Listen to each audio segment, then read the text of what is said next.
"We are already at war," Ukrainian PM tells France 24.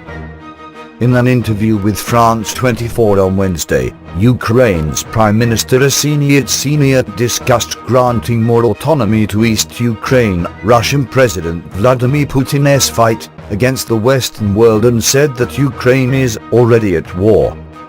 Responding to criticisms that the ceasefire called for by the Minsk II agreement signed in February has been repeatedly violated by both sides, Yatseniuk said Ukraine is eager to hold up its end of the deal. But too much, if not everything, depends on Putin whether he wants peace and stability, Yatseniuk said. What is the ultimate goal of President Putin? He is not just fighting against Ukraine, he is fighting against you, he is fighting against the Western world, he is fighting against the free world, he is fighting against the EU, Yatseniuk said. Stability in Russia lies in the instability of the European Union. Ukraine just became the battlefield.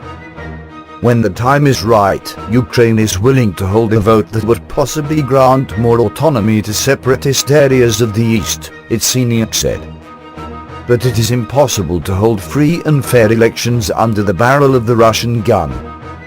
Yatseniuk said Ukraine had already consulted with the Organization for Security and Cooperation in Europe, OSCE, on whether the circumstances were yet in place to hold elections in the separatist regions of Donetsk and Lugansk. Kiev is ready to allow for elections and to talk to a legitimately elected government, Yatseniuk said. But Ukraine does not want to see Moscow use a vote to legitimize the actions of the separatists. We are already in a state of war, Yatseniuk said. More than 7,000 lives have been lost so far in a conflict prompted by what he called Russia's far-right nationalistic sentiment. And a fresh offensive is more than likely, he said. We estimate that more than 40,000 Russian military boots are on the ground, both Russian regular forces and Russian-led guerrillas, along with hundreds of tanks, he said. Asked whether the United States and the European Union were doing enough to help Ukraine, Yatseniuk said more could be done on the ground. Please subscribe to us on YouTube, Facebook and Twitter. You can visit us on www.therealthingmean.webs.com.